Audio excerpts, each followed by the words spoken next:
Sir ఇక్కడ దాదాపుగా 130 గ్రామాలను ఇటీవల కాలంలో మున్సిపల్లో విలీనం చేయడం ద్వారా ఆ 130 గ్రామాల్లో ఉన్నటువంటి సర్పంచులు దాదాపుగా 1300 వార్డు సభ్యులు దాదాపు 80 మంది ఎంపీటీసీలు ఇవాళ రిజర్వేషన్ లేకుండా అర్హత కోల్పోయినటువంటి పరిస్థితి చూస్తా ఉన్నాం. అందులో దాదాపుగా బీసీలకు 634 మంది బీసీ సభ్యులకు బీసీ అభ్యర్థులకు దక్కాలి. సో ఇట్లా బీసీలకు రిజర్వేషన్ అమలు కాక ముందుకే ఉన్న రిజర్వేషన్లు పోయినటువంటి పరిస్థితి ఈ మున్సిపాలిటీలో విలీనం ద్వారా జరిగింది అధ్యక్ష.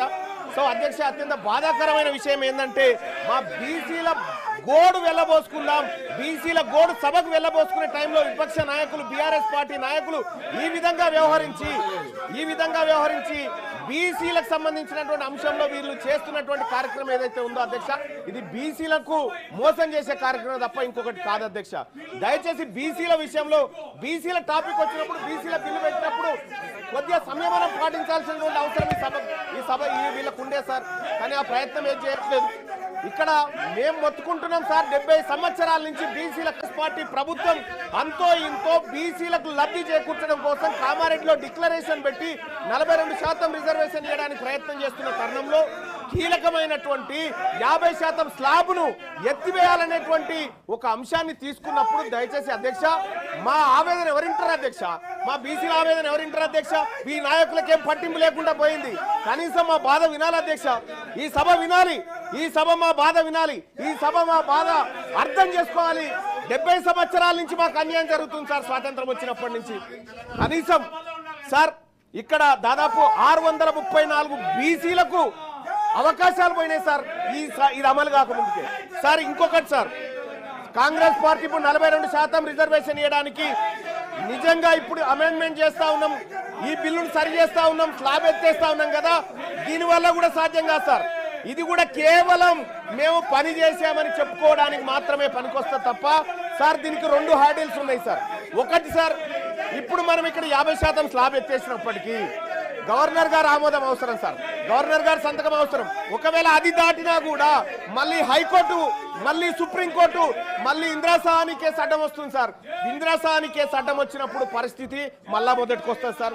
ఆ రోజు మనం ఈ ప్రజలకు ఏం సమాధానం చెప్తాం సార్? 42% రిజర్వేషన్ ఇవ్వడంలో అన్ని పార్టీలు ఫెయిల్ అయిపోయినాయి, ఈ ప్రజలకు న్యాయం చేయడంలో అన్ని పార్టీలు విఫలమైనాయని చెప్పదలుచుకున్నామా సార్ ఈ బిల్లు ద్వారా? అందుకోసమే దయచేసి అధ్యక్ష నేను ఈ సందర్భంగా ఈ సభ ముందు కొన్ని అంశాలు పెడతా ఉన్నాను సార్. ఈ రాష్ట్ర ప్రభుత్వం ముందు పెడతా ఉన్నా, గౌరవ ఆ శాఖ మంత్రివర్యులను కోరుతా ఉన్నా, మీరు 42% రిజర్వేషన్లకు అడ్డంకులు స్పష్టంగా మాకు కనిపిస్తా ఉన్నాయి. ఆ అడ్డంకుల విషయంలో మేము మిమ్మల్ని తప్పు పట్టట్లేదు, అడ్డంకులు అందరికీ ఉన్నాయి. కానీ మీరు ఇవ్వడానికి మీ చేతిలో ఉన్నటువంటి అంశాలు అనేకం ఉన్నాయి. ఇక్కడ మీ చేతిలో ఉన్నటువంటి అంశాలు అనేకం ఉన్నాయి. బీసీ సప్లాన్ తీసుకురావడానికి సుప్రీంకోర్టుతో పంచాయతీ లేదు, మరి కేంద్రంతో పంచాయతీ లేదు.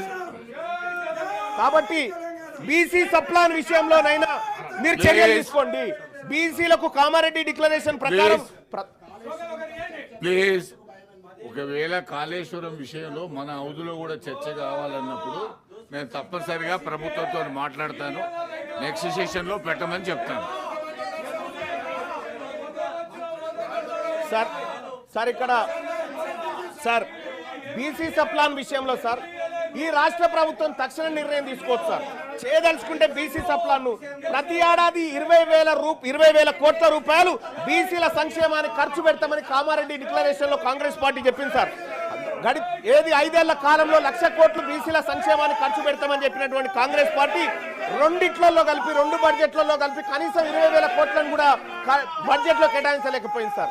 ఇక్కడ వివక్ష కనిపిస్తా ఉంది సార్. ఈ జయంగా కాంగ్రెస్ పార్టీని అడ్డుకోవడానికి ఏ శక్తి లేదు సార్. మేమందరం సపోర్ట్ చేస్తాం సార్ ఈ విషయంలో.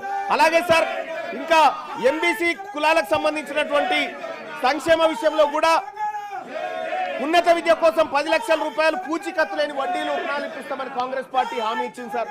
ఈ విషయంలో కూడా కాంగ్రెస్ పార్టీ ఏ విధంగా కూడా చిత్తశుద్ధితో పనిచేస్తున్నట్టు కనిపించట్లేదు సార్. అలాగే సార్ అన్ని జిల్లా కేంద్రాల్లో 50 కోట్లతో convention hall, press club, study circle, library, క్యాంటీన్లతో ఉన్న ప్రొఫెసర్ జయశంకర్ బీసీ ఐక్యతా భవనాలు కట్టిస్తామని చెప్పారు సార్. అక్కడ కూడా సార్ వీటిలో ఎక్కడ కూడా ముందడుగు పడలేదు సార్. ఎక్కడైతే హార్డీలు ఉందో అక్కడి పైన ఫోకస్ చేస్తా ఉంది రాష్ట్ర ప్రభుత్వం. కానీ చేయాల్సిన పనుల విషయంలో మాత్రం కొంత నిర్లక్ష్యంగా ఉండడం బాధాకరమైనటువంటి అంశం సార్ ఇంకొకటి సార్, 3 లక్షల కంటే తక్కువ వార్షిక ఆదాయం గల బీసీ కుటుంబాల యువతకు ర్యాంకుతో సంబంధం లేకుండా మొత్తం ఫీజు రియంబర్స్మెంట్ ఇస్తున్నారు సార్. ఇవాళ ఫీజు రియంబర్స్మెంట్ బకాయిలు విపరీతంగా అక్కడ పడి ఉన్నాయి సార్. ఆ ఫీజు రియంబర్స్మెంట్ బకాయిలు ఇస్తే తప్ప బీసీలు టీసీలు కానీ లేకపోతే వాళ్ళ సర్టిఫికెట్లు కాలేజ్ యాజమాన్యాలు ఇవ్వలేని పరిస్థితి ఉంది సార్.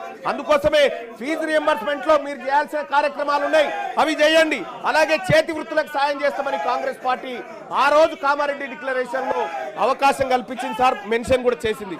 వృత్తి బజార్ పేరుతో ప్రతి మండలంలో 50 దుకాణాలు షాపింగ్ కాంప్లెక్స్ ఏర్పాటు చేసి మంగలి, వడ్రంగి, చాకలి, కుమ్మరి, స్వర్ణకారుల వంటి చేతి వృత్తుల వారికి ఉచితంగా షాపు స్థలాలు అందజేస్తామని చెప్పారు సార్. గడిచిన 2 సంవత్సరాలలో ఇప్పటి వరకు ఒక్క షాపు కానీ దయచేసి